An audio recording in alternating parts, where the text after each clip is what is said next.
तहसील दरिया खान में सहाफियों के एजाज में इफ्तारी की तकरीब। असिस्टेंट कमिश्नर ने ताउन की अहमियत और मुल्क की सलामती के लिए दुआ की। 40 से जायद सहाफियों और अमले ने शिरकत की। मजीद तफसीलात जानते हैं एम सईद बिशारती की इस रिपोर्ट में। आप देख रहे हैं आज तक न्यूज,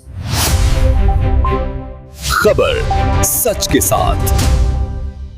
तहसील दरिया खान में असिस्टेंट कमिश्नर ऑफिस में इफ्तार डिनर का एहतमाम किया गया, जहां प्रिंट, इलेक्ट्रॉनिक और सोशल मीडिया से वाबस्ता सहाफियों ने शिरकत की।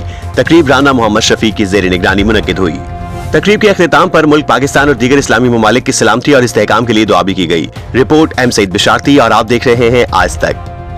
तहसील दरिया खान में गुज़िश्ता शब असिस्टेंट कमिश्नर ऑफिस में इफ्तार डिनर का एहतमाम किया गया, जिसमें प्रिंट, इलेक्ट्रॉनिक और सोशल मीडिया से वाबस्ता सहाफियों ने शिरकत की।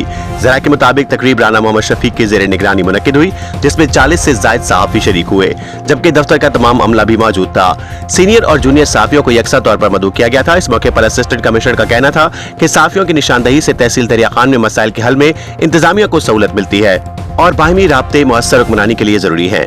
तकरीब के अख्तिताम पर मुल्क, पाकिस्तान और दीगर इस्लामी ममालिक की सलामती, तरक्की और इस्तेहकाम के लिए खुसूसी दुआ की गई। अफ्तार मेन्यू में फल, समोसे, पकौड़े पेश किए गए, जबकि डिनर में जर्दा, पुलाव और कोरमा शामिल था। कश्मीरी चाय और मीठे मशरूबात में जामी शीरी भी मेहमानों की तवाज़ा का हिस्सा रहे। तकरीब खुशगवार माहौल में इख्तिताम पजीर हुई, जहाँ इंतजामिया और सहाफी बिरादरी के दरमियान ताउन के अज़्म का इजहार किया गया। आज तक न्यूज, खबर सच के साथ।